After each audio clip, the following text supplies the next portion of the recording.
Hola, buenas tardes. Bueno, en este video voy a hablar un poco dentro del derecho de familia del matrimonio y de cómo se percibe claramente el impacto que ha tenido el nuevo Código Civil y Comercial de la Nación en la forma, en la concepción, en la nueva concepción del matrimonio. Volvemos a los orígenes de que en el mundo del derecho privado, por un lado está la autonomía de la voluntad y por el otro lado está el orden público. El campo de la autonomía de la voluntad es más grande, pero si choca con el orden público, rebota, no puede pasar. Es decir, que si alguna norma, algún acuerdo que se realiza en el mundo del derecho privado, entre particulares, entre sociedades, entre emprendedores, comerciantes y empresarios, afectara normas que se consideran de orden público, no tendría valor, no podría. ¿Y qué quiere decir no tener valor? No puede exigirse su cumplimiento. Esto implica, yendo al mundo del derecho de familia y del matrimonio en particular, que es un área donde el derecho privado se veía afectado por el orden público de una forma muy importante. Cómo se contrae el matrimonio, cómo se sale del matrimonio, estaba regulado específicamente por el Código. Eran normas que se consideraban de orden público, no podían ser dejadas de lado por los particulares. Lo mismo en cómo se llevaba a cabo una sucesión, quiénes son herederos forzosos de aquel que fallece, que en derecho se le dice el causante, y tenía algunas pautas que algunos, no pocos, profesores, estudiosos del derecho, en las jornadas de derecho civil que se celebran cada 2 años en distintos lugares de la Argentina, se planteaban, mostraban algún desacuerdo con la extrema rigidez que tenía el orden público en estas cuestiones. Van a ver ustedes entonces que en este código el primer cambio que van a encontrar a partir de los artículos 436 en adelante es que ya dice de entrada que no se puede pactar la renuncia a pedir el divorcio. Dice por otro lado, con una norma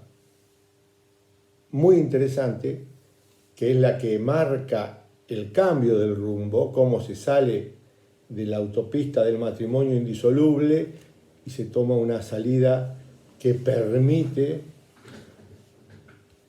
tomar la decisión de dejar el matrimonio, donde sostiene que el matrimonio puede ser solicitado por ambos o por una de las partes. Acá está el cambio más importante y significativo en principio que debemos tener en claro. De que antes se tenía que solicitar de a dos, o si lo solicitaba una sola de las partes tenía que acreditar una causal, tendría que fundar por qué se quiere divorciar. No bastaba decir que no tenía más ganas de estar con quien había estado hasta ese momento y se reservaba los derechos por los cuales no quería seguir compartiendo ese estatus de familia. Si entendemos también la familia como el grupo conviviente. Puede estar incluida la abuela, si convive, un abuelo, de cualquiera de las partes,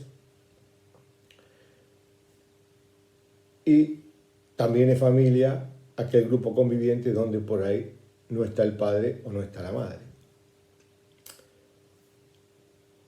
Con estas pautas nuevas, donde le permiten a una de los integrantes del matrimonio que de a dos decidieron ingresar, que uno solo pueda decir que quiere dejar ese régimen, porque hay un régimen matrimonial y patrimonial del matrimonio, implica muchísimas más cosas que es imposible dárselas en un video, por más allá que la cátedra le va a subir documentación. Lo que yo quiero rescatar es cómo terminaron percibiendo los redactores del nuevo código a través de las innumerables críticas que recibía el sistema de la ley de matrimonio civil, por más antiguo que fuera, que era inviable seguir sosteniendo que el matrimonio era indisoluble y que para disolverlo había que demostrar una causal. Fíjense que era una manera de mantener o mantener dentro del matrimonio en un contrato que no quiere sostener una de las partes, o obligarlo a inventar alguna causal, o obligarlo, si existiera una causal, a llevar adelante todo un desagradable proceso de acreditación de adulterio, que es tremendo, de injurias graves, que también es tremendo, con el impacto que tienen los descendientes de esa familia, de ese matrimonio. Y simplemente dice que al matrimonio se entra de a dos, se sostiene dentro del matrimonio de a dos y luego la salida la puede plantear cualquiera de las partes, donde sin decirlo está a contrario sensu sosteniendo que el matrimonio es una obligación de dos personas que deben mantenerla lo más posible, ateniéndose a las reglas que pactaron cuando ingresaron, para que uno de los dos no pueda manifestar que ya no desea en esas condiciones seguir. El ejemplo que les di en algún momento de que el matrimonio no puede ser una cárcel sin rejas. La gente tiene que ingresar voluntariamente y tiene que poder salir voluntariamente sin tener que acreditar cuestiones sentimentales por las cuales ha llegado al punto en el que no quiere continuar. Esta nueva concepción del matrimonio es muy importante porque se sostiene que el derecho, recuerden, como ciencia al servicio del hombre, analiza los hechos que ocurren en la sociedad, los recoge, si los considera importantes, que tienen importancia jurídica, que tienen impacto jurídico en la vida de los ciudadanos, y los regula. Pero hacía años que en el mundo del derecho de familia y especialmente en el matrimonio, el derecho era ignorado. Porque por más que dijera eso, la ley de matrimonio civil, la gente se separaba, volvía a constituir una nueva pareja, no le dirían que es un matrimonio legítimo, pero tenía su compañera, le decía esposa, la presentaba, tenía hijos. Es decir, que en los hechos la sociedad se comportaba de espaldas al derecho. Inaceptable. El derecho tenía obligación de reconocer esa realidad y regularla, que es lo que ha ocurrido ahora. Y uno de los puntos más interesantes para analizar en cuanto que se entra voluntariamente, pero también se puede salir voluntariamente, y se ingresa de a dos porque nadie puede obligar a otro a casarse, pero una vez adentro tienen que cuidar esa sociedad. Y si no, uno de los dos se puede retirar. Es el artículo 480 del nuevo Código Civil y Comercial de la Nación. Fíjese que ese artículo tiene una expresa norma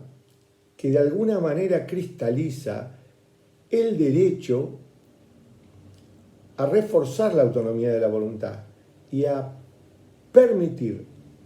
no solo que basta una decisión individual para dejar de integrar un matrimonio y poder solicitar el divorcio, sino que dice y establece cuáles son los momentos. Y sostiene claramente que para el perfil de estudiantes de ciencias económicas es suficiente lo que les estoy explicando, que perciban claramente que o el divorcio se produce con efecto retroactivo al día que se inició la demanda, es decir, si el juicio tardaba 2 años, se retrotrae ese día, y hasta ese día había un matrimonio, y hasta ese día había un sinnúmero de obligaciones de esos cónyuges, y si aparte del derecho de contenido no patrimonial, había un derecho de contenido patrimonial porque ese matrimonio había generado recursos, bienes, que de alguna manera debían, finalizando el matrimonio, distribuirlos, pero aclara con muy buen tino que no solo al día se retrotrae la sentencia al día de la demanda de divorcio, es decir, que a partir de iniciado el juicio de divorcio, ya las partes no comparten lo que se produzca. Lo que produzca mi exmujer es de ella y lo que produce y lo que produzco yo, supongamos, es mío, ingresa a mi patrimonio. Tal es así que, yendo al núcleo de lo que les quiero plantear, dice claramente el código que si se hubiera manifestado por una de las partes que se encuentra separada de hecho sin voluntad de unirse, y eso fuera anterior a la demanda de divorcio, la disolución de la sociedad conyugal se retrotrae al día en que puede acreditar que estaba separado de hecho sin voluntad de unirse. Y esto es un hecho trascendental, es una norma trascendental para el código, porque quiere decir de que en un gran reconocimiento de la autonomía de la voluntad, de que desde el momento en que yo no quiero seguir formando parte de una familia y manifiesto que estoy separado de hecho sin voluntad de unirme, desde ese momento lo que cada uno genera es de cada uno, independientemente de que todo lo anterior se debe compartir, independientemente que si una de las partes se retira causando un grave perjuicio al otro, que es un daño, se lo podrá reclamar. Y eso es lógico. Pero desde ese día, lo que genere cada uno es de cada uno. Antes, si el divorcio se iniciaba 2 años después, esos 2 años, pero estaba separado sin voluntad de unirse desde hace 2 años, esos 2 años, todo lo que ingresaba por la persona que había querido dejar de participar de esa convivencia matrimonial era de los dos y la otra parte tenía derecho a solicitarle el 50%, y eso generaba innumerables conflictos que luego dificultaban la resolución de la situación, y entonces el derecho no estaba actuando como ciencia a servicio del hombre, estaba fomentando conflictos en vez de resolver conflictos, de dar normas que faciliten la solución de los conflictos. Les voy a decir más. Ha habido juicios de divorcio con sentencia donde la parte que ha manifestado que se encontraba separada de hecho sin voluntad de unirse y pretendía que desde ese momento que acreditaba se retrotrajera a esa fecha la sentencia de divorcio, la disolución de la sociedad conyugal, los tribunales lo consideraban una injuria grave en favor de la otra parte. Era una injuria grave decir la verdad, que uno se encontraba separado de hecho sin voluntad de unirse desde el 10 de junio del año 2016. Iniciaba el juicio en el año 2018 porque trató durante 2 años llegar a un acuerdo y no lo logró, y entonces en la sentencia decían que los bienes, todos los ingresos integraban la sociedad conyugal hasta el día que inició el juicio en el 2018. Cuando desde el 2016 la otra parte estaba diciendo que se encontraba separada de hecho sin voluntad de unirse. Estaba diciendo la verdad y la realidad. Sin embargo, el derecho la ignoraba y obligaba a coparticipar de una sociedad a quien había manifestado claramente que no quería seguir formando parte de la misma. Y esto trajo innumerables conflictos que se dilataban en el tiempo y generaban perjuicio a los integrantes de esa pareja, con costas de abogados, con peritos contadores, con funciones que las partes debieron haber podido resolver y que si no el derecho le tenía que haber facilitado las herramientas para poder resolverlo. Como le dije en algún momento, este nuevo código no es un martillo de madera, como había llegado a transformarse el código de Vélez por el transcurso del tiempo, no por negligencia de Vélez, que fue un genio. Hoy hay una herramienta legítima y que les quede bien claro, es la más efectiva demostración de la recuperación de espacios por la autonomía de la voluntad. Se ingresa voluntariamente al matrimonio, nadie obliga al otro, pero no se egresa por un acuerdo de partes o acreditando culpa o negligencia de la otra parte. Con todo la ventilación de situaciones que hasta violan la intimidad de las partes. Por eso, en este vídeo quiero que les quede bien claro que la facultad que concede el artículo 436 y 437 y siguientes de que no se puede renunciar al divorcio y que el divorcio lo puede pedir cualquiera de las partes sin acreditar una causal, es de gran relevancia para el futuro de ustedes que son jóvenes. Y les va a enseñar, por un lado, que al matrimonio hay que pensar bien antes de entrar y hay que cuidarlo mucho cuando se ingresa, porque el egreso es individual y no de ambas partes. Y que además el que egresa no por eso va a cargar con el peso de tener que sostener una supuesta sociedad conyugal 2 o 3 años más del momento en que decidió dejar de participar de la misma. Y esta norma del artículo 480 es un gran avance, un gran respaldo para la autonomía de la voluntad y para manifestar que coinciden la disolución de la sociedad conyugal con el momento en que una de las partes decide dejar de formar parte de esa sociedad conyugal, que tiene obligaciones de contenido no patrimonial y obligaciones de contenido patrimonial. Respecto de las obligaciones de contenido patrimonial, tendrá que hacerse cargo de aquellas que hagan al sostenimiento de la familia y de la descendencia que hayan podido tener, pero no va a formar parte sus ingresos de la sociedad conyugal, de la cual ha manifestado claramente que quiere dejar de ser parte. Esto es muy importante. Si tienen que ver el video un par de veces para comprenderlo mejor, porque no he sido lo suficiente claro, es para repetirlo. Esto es un cambio radical en el ámbito que tiene la autonomía de la voluntad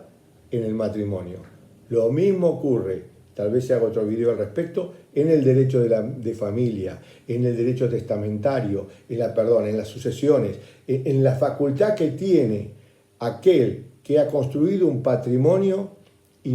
de poder disponer de una parte importante del mismo, favoreciendo a quien quiera, a quien considere que merece ser favorecido, restringiendo la obligación de la legítima a los herederos forzosos, también a sus justos límites. Pero eso ya es motivo de otra charla. Espero que les resulte de utilidad y buenas tardes.